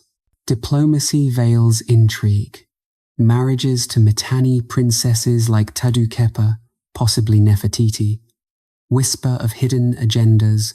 Her arrival with 317 attendants, a cover for espionage or genetic engineering to produce enlightened heirs. Akhenaten's radicalism, inherited from Amenhotep's late Aten focus, per a 2024 love-exploring piece on ancient discoveries. Science balances these tales. Lockwood Press's 2024 publications detail Thebes as a new city under Amenhotep, with urban planning innovations like grid layouts and sanitation systems that prefigure modern cities. His Mummy's 2024 facial reconstruction in Ancient Origins shows a man of African descent, emphasizing Egypt's diverse roots. Amenhotep's death around age 50 marked the end of an era, his mummy's poor condition suggesting hasty embalming amid political turmoil. His legacy, a blueprint for empire, yet riddled with questions. Was his Aten shift a prelude to heresy, or a veiled quest for immortality? 2025's Malkata Murals exhibition revives his palace life, with scenes of TA in power, challenging patriarchal narratives. Exploring further, his Nubian campaigns, though minimal, secured gold mines, fueling conspiracy of golden bloodlines with divine DNA. The Colosse's restoration in 2025, lifting alabaster figures, uncovers inscriptions hinting at astronomical knowledge alignments with Sirius that some see as stargates. His family's fate adds mystery. Son Thutmose's early death paved for Akhenaten, perhaps a cursed succession. 2025's Judean fabric analysis in Bible archaeology suggests trade ties to biblical figures, blurring history and myth. Amenhotep III's life unfolds as a tapestry of triumph and enigma. His golden age, a beacon that 21st century science illuminates while shadows of conspiracy dance. From reconstructed visages to revived murals, his story invites us to ponder, was he merely a king, or a bridge to lost wisdoms? As we delve into his diplomatic letters, preserved in Amarna, they reveal a pharaoh who called himself the dazzling sun disk, foreshadowing Atenism. Conspirators whisper of solar cults hiding extraterrestrial origins, his wealth from star gold. Science counters with economic models. His reign's stability fostered arts, with over 700 statues of Sekhmet, goddess of healing and plague, suggesting a pandemic response, per World Monuments Fund's 2025 updates on his mortuary temple. His marriage to TA, depicted in ebony statues, symbolizes equality. her influence perhaps sparking Akhenaten's reforms. 2025's Luxor discoveries, including treasures in his name, affirm his builder legacy temples from Soleb to Sidenga, honoring his divine status. Yet, his mummy's 2024 scans reveal overeating and inactivity, a human flaw in a god-king. Ancient origins feature on his face reconstruction humanizes him, a plump leader whose empire thrived on peace. In Panafrocor's 2024 article, he's hailed as an African pharaoh, his Nubian ties underscoring Egypt's black heritage. Amenhotep's said festivals, 3 in his lifetime, involved rejuvenation rituals, perhaps alchemical, per Conspiracy Views in Academia 2024, seeking eternal youth. His legacy endures in Luxor's stones, where UNESCO's community workshops in 2025 engage locals in preserving KV22, his tomb's management blending heritage with modern life. As the sun sets on Thebes, Amenhotep III's story, a blend of magnificence and mystery, beckons us to explore further. His golden age a mirror to our quest for understanding ancient wonders. As the first rays of dawn creep over the Theban hills, painting the Nile Valley in hues of amber and rose, I stand before the twin giants, my recorder poised, heart racing with anticipation. The Colossi of Memnon, those monolithic sentinels carved from quartzite over 3,400 years ago, loom silently against the awakening sky. But silence, as history whispers, was not always their companion. For centuries, one of these behemoths sang at sunrise, a haunting melody that drew pilgrims from across the ancient world, blending myth with mystery in a symphony that still echoes in our imaginations. Today, in 2025, as conservation efforts breathe new life into these statues, we revisit this acoustic enigma, blending scientific scrutiny with the thrill of what might lurk beyond explanation. My vigil begins in the pre-dawn chill, the air crisp with the scent of date palms and river mist. The northern Colossus, cracked and weathered by an earthquake in 27 before the Common Era, once emitted a sound described by ancients as a lyre's twang or a mother's lament. Strabo, the Greek geographer who visited around 19 before the Common Era, likened it to a blow on brass, while Pausanias heard a harp string snapping. This song occurred reliably at dawn, ceasing after Emperor Septimius Severus repaired the statue in 199 Common Era. But why did it sing? And could modern technology recapture that lost voice? Scientists attribute the phenomenon to thermodynamics. Dew trapped in fissures evaporated rapidly as the sun warmed the stone, creating pressure that escaped as vibrations audible as a high-pitched whine or hum. A 2025 update in Weird Universe revisits this, modeling the Colossus with finite element analysis to simulate crack propagation and acoustic resonance. The study suggests the sound frequency hovered around 100 Hz, akin to a low flute note, amplified by the statue's hollowed sections. But as I listen, ears strained for any whisper, I wonder if there's more, perhaps resonances tied to the Earth's hum or ancient engineering that intentionally produced tones for ritual purposes. The colossi, each weighing 720 tons and standing 18 meters tall, depict Amenhotep III enthroned, his hands on knees, gaze eternal, flanked by smaller figures of his mother Mutimwea and wife Tiye. They guarded his mortuary temple, now ruins swallowed by floods and quakes, carved from a single block each, transported from Gebel el Ahmar quarry near Cairo, a feat of logistics involving sledges and Nile barges their creation baffles. How did Bronze Age workers move such mass? 2025's MSN video explores this, suggesting hydraulic ramps and counterweights, but conspirators whisper of sonic levitation tying into the singing legend. As light strengthens, I recall the myth. Greeks named them for Memnon, Ethiopian king, slain by Achilles at Troy. His song a cry to Mother Eos, goddess of dawn. This drew emperors like Hadrian in 130 Common Era, who inscribed verses on the statues. Over 100 Greco-Roman graffiti survive, testifying to the phenomenon. A 2025 Instagram reel from Archaeotravel. You deciphers these, revealing pilgrims' awe.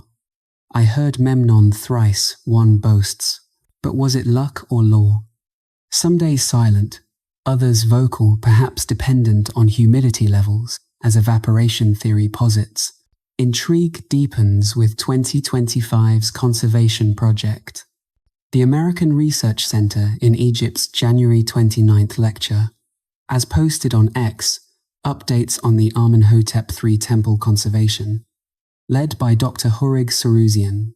Efforts include stabilizing the colossi against erosion, using laser scanning to map cracks, those same fissures that once sang. Could restoring them revive the sound? Ethical debates rage, preserve history or recreate wonder. A September 2025 Instagram from Ancient Isodocy highlights engineering feats, questioning if acoustic properties were intentional, perhaps tuned to resonate with temple chants. Scientific probes in 2025 employ vibrometers and thermal cameras to study dawn behavior. A YouTube video from August 17 details how temperature gradients stone warming from 40 to 60 degrees Celsius in minutes create micro-expansions, potentially audible if cracks align. But no song today. Repairs sealed the voice. Conspirators on forums suggest the song was a signal harmonic frequencies, activating ley lines or portals, linking to Giza's alignments. Mythcraft's May 26, 2025 post frames it as haunted. Memnon's ghost inhabiting the stone, his lament a warning. As sun climbs, I explore inscriptions. Latin verses from Julia Balbia, Hadrian's companion, poetically capturing the sound as Memnon greeting dawn.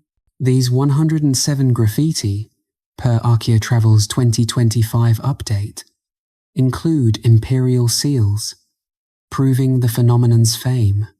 But why only the northern one? The 27 before the Common Era quake fractured it uniquely, creating a natural resonator sandstone's porosity ideal for dew trapping. Beyond science, cultural echoes.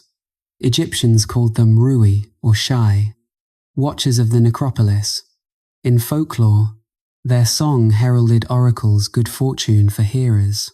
A 2025 Facebook video from Ancient Origins. NHX revives this, linking to Greek reverence. Memnon as son of Tithonus and Eos, his death mourned eternally. Repair by Severus silenced it, perhaps intentionally to quell pagan superstitions amid Christian rise.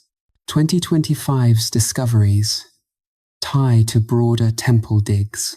NBC News' April 11th article on the lost golden city near the Colossi unearths Amenhotep III's urban marvels, suggesting the statue's acoustics integrated with ceremonies, songs amplifying priestly hymns.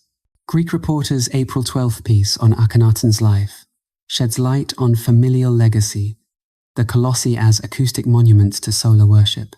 As heat builds, I ponder recreations.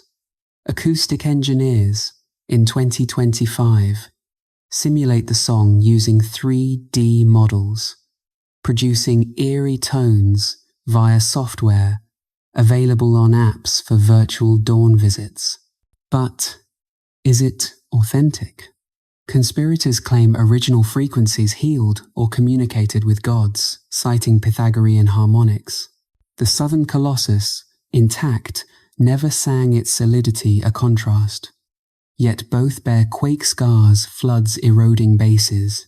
Conservation in 2025, per Instagram from September 15th, focuses on stabilizing with epoxy injections, preserving for millennia.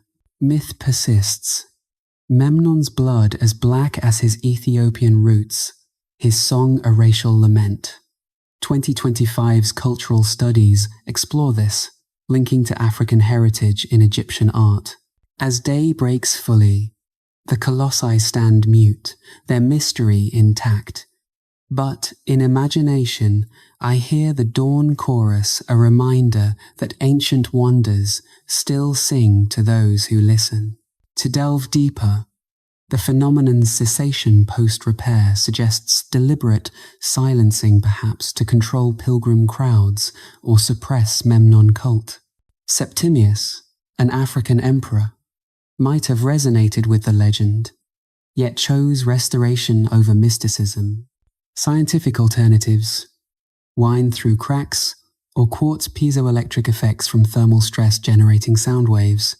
A 2025 International Phonetic Association paper models this, hypothesizing vocal-like qualities from stone vibrations. Conspiracies abound. The song as code. Frequencies aligning with Orion for cosmic messages. Ancient Origins November 21, 2019 article. Updated. Ties to Memnon's myth, suggesting extraterrestrial origins. Conservation News. Ars January 20. 9th, 2025 lecture. Promises updates on temple digs, potentially uncovering acoustic chambers. The Colossi's song captivates, a bridge between natural and supernatural, inviting us to question, was it mere physics, or a voice from antiquity reaching across time? Exploring graffiti. Over 90 Greek, 11 Latin, 5 bilingual, they chronicle 2 centuries of auditory wonder. Pausanias's account, in Description of Greece, describes it as like the chord of a lute or lyre. Restoration ethics. Should we induce the song artificially for tourism? 2025 debates in Egypt time travel weigh cultural integrity against economic gain. Geological insights. Sandstone from Gebel el Silsila, porous nature key to sound. 2025's How Stuff Works revisits. Confirming evaporation theory. Mythological depth. Memnon's story in Quintus Menaeus's Postamerica. His duel with Achilles symbolizing east-west clash. The song his immortal cry. In 2025, drones map inscriptions, revealing faded texts, perhaps Egyptian curses or dedications lost to time. The colossi embody endurance, surviving invasions, quakes, floods, their silence now a profound statement. As I depart the sun high, I carry the echo of what might have been an ancient melody teasing the boundaries of knowledge. As the first rays of dawn creep over the Theban hills, painting the Nile Valley in hues of amber and rose, I stand before the twin giants, my recorder poised, heart racing with anticipation. The colossi of Memnon, those monolithic sentinels carved from quartzite over 3,400 years ago, loom silently against the awakening sky. But silence, as history whispers, was not always their companion. For centuries, one of these behemoths sang at sunrise a haunting melody that drew pilgrims from across the ancient world, blending myth with mystery in a symphony that still echoes in our imaginations. Today, in 2025, as conservation efforts breathe new life into these statues, we revisit this acoustic enigma, blending scientific scrutiny with the thrill of what might lurk beyond explanation. My vigil begins in the pre-dawn chill, the air crisp with the scent of date palms and river mist. The northern colossus, cracked and weathered by an earthquake in 27 before the Common Era, once emitted a sound described by ancients as a lyre's twang or a mother's lament. Strabo, the Greek geographer who visited around 19 before the Common Era, likened it to a blow on brass, while Pausanias heard a harp string snapping. This song occurred reliably at dawn, ceasing after Emperor Septimius Severus repaired the statue in 199 Common Era. But why did it sing? And could modern technology recapture that lost voice? Scientists attribute the phenomenon to thermodynamics. Dew trapped in fissures evaporated rapidly as the sun warmed the stone, creating pressure that escaped as vibrations audible as a high-pitched whine or hum. A 2025 update in Weird Universe revisits this, modeling the Colossus with finite element analysis to simulate crack propagation and acoustic resonance. The study suggests the sound frequency hovered around 100 Hz, akin to a low flute note, amplified by the statue's hollowed sections. But as I listen, ears strained for any whisper. I wonder if there's more, perhaps resonances tied to the Earth's hum or ancient engineering that intentionally produce tones for ritual purposes. The Colossi, each weighing 720 tons and standing 18 meters tall, depict Amenhotep III enthroned, his hands on knees, gaze eternal, flanked by smaller figures of his mother Mutemwia and wife Tie. They guarded his mortuary temple, now ruins swallowed by floods and quakes, carved from a single block each, transported from Gebel el Ahmar quarry near Cairo, a feat of logistics involving sledges and Nile barges. Their creation baffles. How did Bronze Age workers move such mass? 2025's MSN video explores this, suggesting hydraulic ramps and counterweights. But conspirators whisper of sonic levitation, tying into the singing legend. As light strengthens, I recall the myth. Greeks named them for Memnon, Ethiopian king slain by Achilles at Troy, his song a cry to Mother Eos, goddess of dawn. This drew emperors like Hadrian in 130 Common Era, who inscribed verses on the statues. Over 100 Greco-Roman graffiti survive, testifying to the phenomenon. A 2025 Instagram reel from Archaeotravel EU deciphers these, revealing pilgrims' awe. I heard Memnon thrice, one boasts, but was it luck or lore? Some days silent, others vocal, perhaps dependent on humidity levels, as evaporation theory posits. Intrigue deepens with 2025's conservation project. The American Research Center in Egypt's January 29th lecture, as posted on X, updates on the Amenhotep III temple conservation led by Dr. Hurig Saruzian.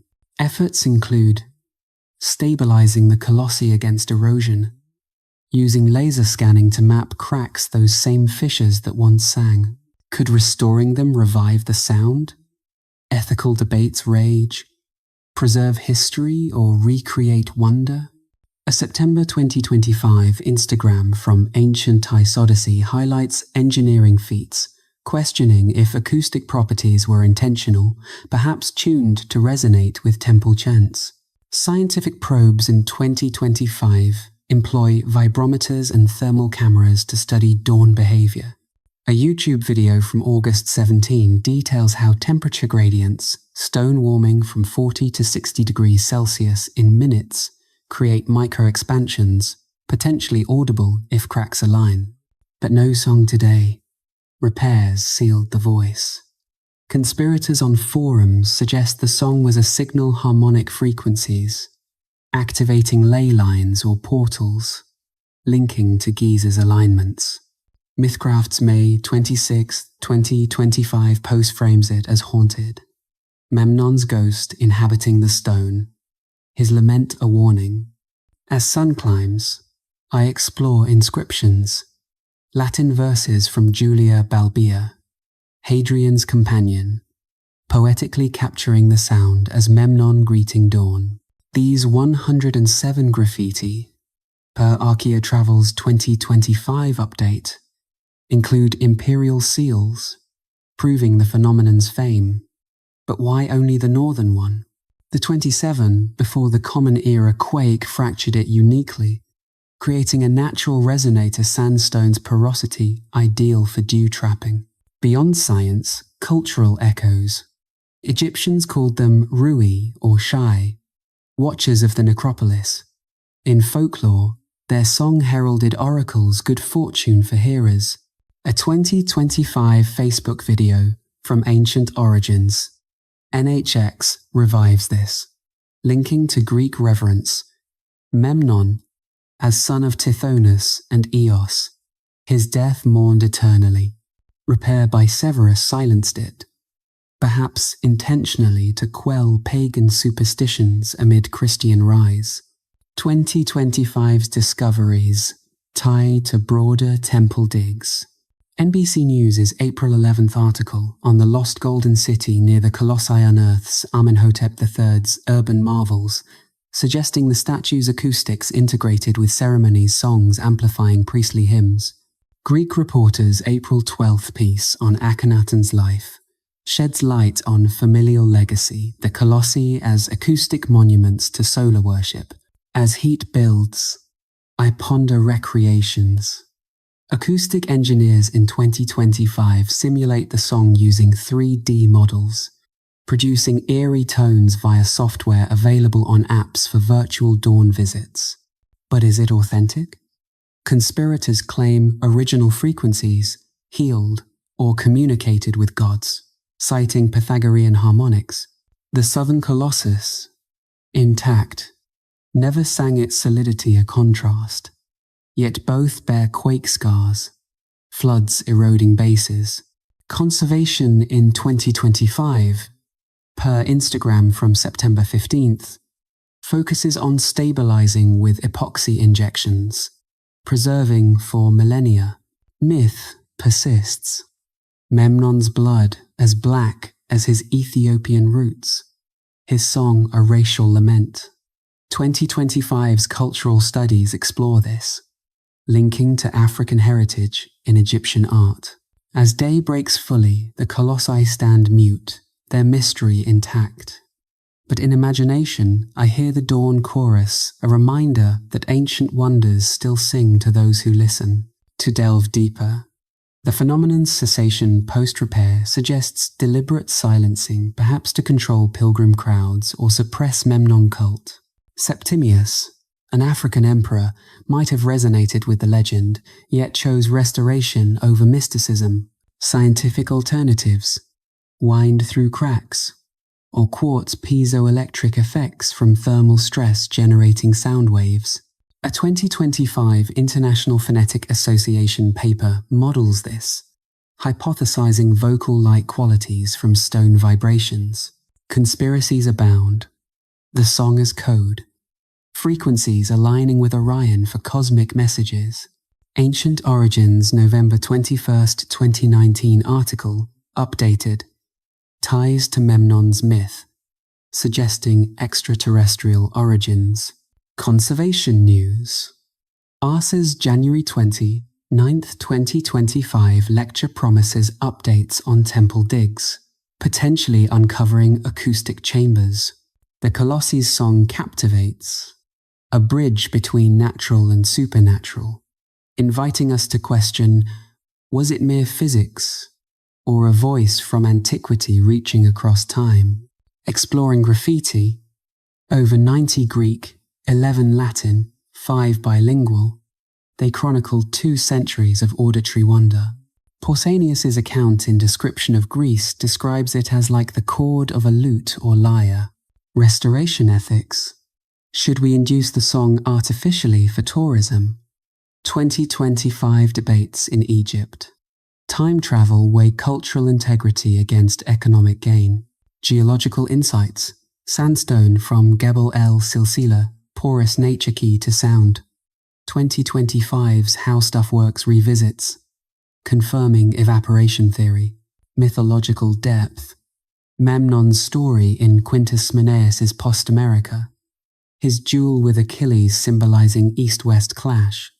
The song his immortal cry.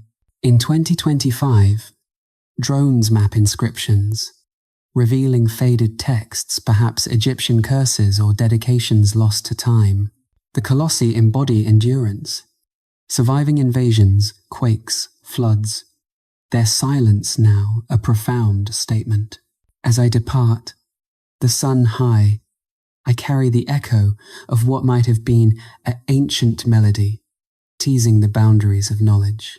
If you've enjoyed this journey through Egypt's enigmas, why not hit like, share your thoughts in the comments below, and subscribe to stay updated on future revelations.